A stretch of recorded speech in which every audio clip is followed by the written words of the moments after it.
विजयानंद और देवानंद में क्या फर्क है? देव और विजय एक हद तक एक जैसे हैं और चंद बातों में बिल्कुल अलग हैं। देव साहब में बचपना बहुत है।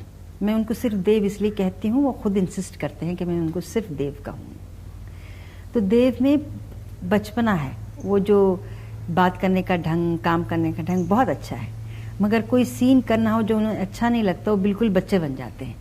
मुझे ये महसूस हुआ क्योंकि मैंने देव के साथ बाहर की भी काफ़ी पिक्चरें की, नवकेतन की 3 पिक्चरें की, जिसमें 2 पिक्चरें वॉज डायरेक्टेड बाय विजय गोल्डी।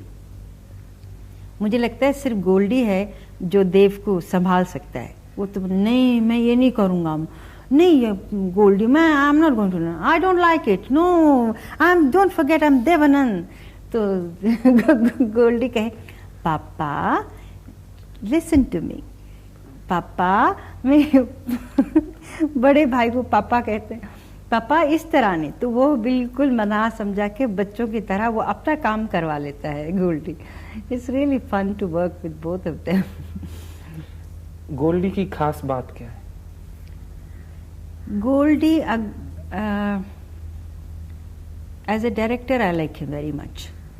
और गाइड फिल्म में एक बड़ी अच्छी बात ये हुई कि जितना वो पूरी कहानी को, कैरेक्टर्स को समझ सके, और मैंने भी जितना समझा अपने रोल को, तो हम दोनों की अंडरस्टैंडिंग एंड थिंकिंग एक जैसी होती थी।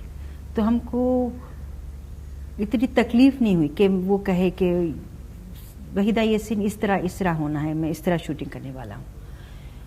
क्योंकि वो जो केव का सीन था उसमें थोड़ी सी मैं उस गोल्डी की बात नहीं मान रही थी कि नहीं, मुझे ठीक नहीं लग रहा है, डायलॉग्स बहुत क्रूड लग रहा है।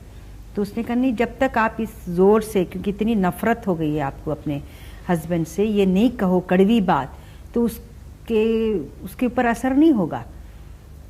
तो फिर देन कन्विंस उसने किया, तो मैंने कर लिया। तो ये अंडरस्टैंडिंग बहुत अच्छी थी मेरी और गोल्डी की। एज एन एक्टर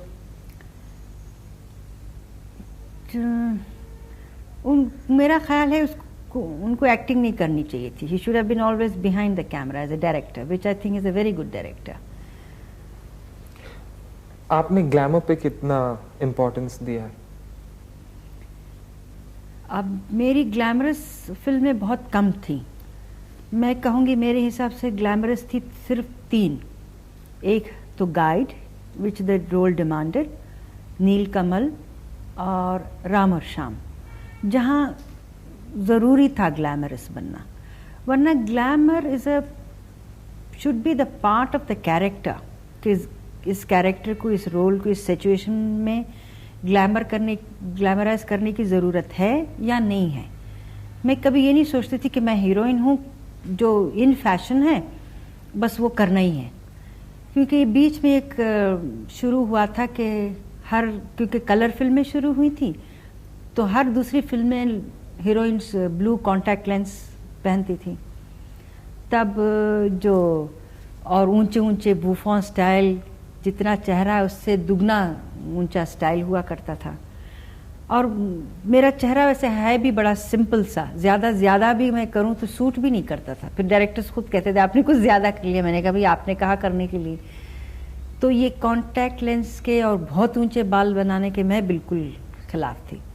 एक बार इस तरह हुआ, नीलकमल फिल्म बन रही थी, तो उसमें एक डबल रोल नहीं था, मगर प्रेजेंट और पास्ट का एक दिखाया जाता था, री इनकारनेशन सॉर्ट ऑफ। तो डायरेक्टर साहब ने कहा कि आप जब नीलकमल होगी पिछले जन्म की, उसमें आप ब्लू कॉन्टैक्ट लेंस पहनिए। मैंने कहा नहीं साहब, मैं नहीं पहनूंगी। अरे ये तो जस्टिफाई हो रहा है कि टाइटल फिल्म का नीलकमल है और आपकी नीली आंखें हो तो अच्छा लगेगा। अब कई फिल्मों में ऐसे ही पहन लेती हैं हीरोइंस। मैंने कहा नहीं, ये मेरी जिद हो गई है कि मैं नहीं पहनूंगी। बहुत बड़ी कोशिश की उन्होंने, बहुत समझाया कि ये जस्टिफाई करता है हमारा आपका ब्लू कॉन्टैक्ट लेंस पहनना। नीलकमल है, प्रिंसेस नीलकमल है, और प्रेजेंट में वो सीता है, तो ज़रूरत नहीं। फिर भी मैंने उनको कन्विंस किया और मैंने नहीं पहना। तो ग्लैमर क्या है, जैसा कैरेक्टर है वैसा होना चाहिए। अगर ज़रूरत है तो है। अगर आप दिखाएं कि मैं मछली बेचने वाली हूँ, भाजी सब्जी बेच रही हूँ और बूफॉन स्टाइल करके मैं आई शैडो लगा के बैठूँ तो फिर कन्विंसिंग नहीं लगता है। आपको सादगी पसंद है?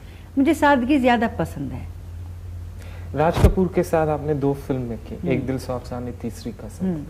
उनके साथ कैसा काम हुआ, कैसे शख्स थे?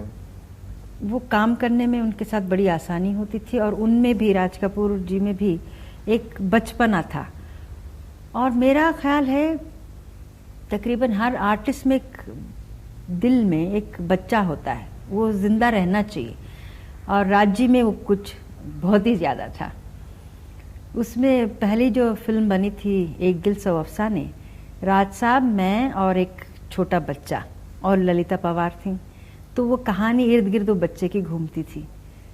तो शूटिंग के लिए जब राज जी 10 बजे की शूटिंग 2 बजे आते थे, तो 2 बजे जब वो तैयार होके आते थे 2 बजे बच्चा सो जाता था। जब बच्चा फिर वापस जागता था फिर राज जी बिजी हो जाते थे या वो दोपहर को सो जाते थे। anyway, उनके साथ काम करके बड़ा मज़ा आया। और जब तीसरी कसम बनी उस वक्त भी बड़ा मज़ा आया। और मैं हमेशा गिला करती थी, राज जी आप क्यों नहीं वक्त पे आते, मैं रोज़ सुबह 10 बजे आके बैठती हूँ, आपका पता ही नहीं चलता। तो कहीं आउटडोर शूटिंग हो रही थी, बोले कल कितने बजे आए हम? तो डायरेक्टर साहब ने कहा आप कल 7 बजे पहुँच जाए तो बहुत अच्छा होगा। फिर मैं जब घर जाने लगी तो डायरेक्टर साहब ने कहा आप 10 बजे से पहले मत आइए। उन्होंने कहा 7 बजे आएंगे तो नहीं। फिर आपको मैं देखता हूँ तो मुझे बहुत गिल्टी लगता है कि बेचारी आप सुबह सुबह आके बैठी हैं। मैंने कहा राज साहब ने खुद कहा कि 7 बजे आएंगे। नहीं, कहते रहने दीजिए उनको, वो कहते रहेंगे, वो आएंगे नहीं, मगर आप मत आना। तो मैंने कहा मैं 8 बजे आ जाऊँ? अरे साहब मैं खुद 10 बजे आऊँगा तो आप किस लिए आएंगी, मैं नहीं आऊँगा तो शॉट तो होगा नहीं। मैंने कहा अच्छा ठीक है। तो 10 बजे दूसरे दिन हम पहुँचे लोकेशन पे। अपने राज कपूर साहब मेकअप किया हुआ, कॉस्ट्यूम पहने हुए तैयार बैठे। तो ये बचपना और शरारत वो किया करते थे। आपको टाइप कास्टिंग का डेंजर था कभी, बहुत मुजरे रोल देने लग गए या कुछ ऐसा? वो तो ज़्यादातर अक्सर हो ही जाता है, क्योंकि ज़्यादातर जो हमारे रोल्स होते हैं सीधे साधे गुड गर्ल लाइक। और जब प्यासा किया तो फिर मुझे जीनो दिख किया, उसमें तवाइफ का रोल था। और फिर किसमें था, अपनी तीसरी कसम में भी नौटंकी वाली। ये सिर्फ 3 ही रोल हुए मेरे ख्याल से। Type cast in the sense ज़्यादातर हो जाता है यहाँ पर हिंदुस्तान में कि इन्होंने किया है।